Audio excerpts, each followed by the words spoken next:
რობ ვუდვორდმა და კარლ ბერნშტაინმა ორი წიგნი გამოსცეს.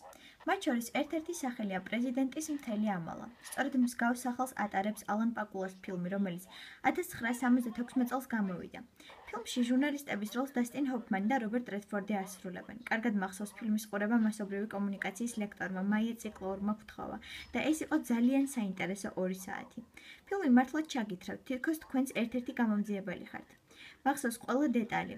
მაშინ როცა ვუდვორდი საიდუმლო წყაროს ხვდება, შენს დაძაბული ხარ. ყურადღებას აქცევ ყველა ნიუანს, დამახსოვრდა ნაბიჯების ხმა სიბნელეში, საბეჭდი მანქანის ხმაც კი. ისე როგორც სინამდვილეში, ყველაზე საინტერესო მაინც წყაროა, კაცი, რომელიც ფარულად გარკვეული მინიშნებებით გასცემს თავის ინფორმაციას და ეხმარება ჟურნალისტებს. ფილმმა ოსკარიც დაიმსახურა. ჩემი აზრით, ეს არის ერთ-ერთი ყველაზე საინტერესო და მნიშვნელოვანი ეკრანიზაცია, ვინაიდან ვოტერგეიტის საქმე არის იმდენად მნიშვნელოვანი და საინტერესო, რომ იგი ნამდვილად იმსახურებდა, რომ მასზე გადაიღოთ ფილმი.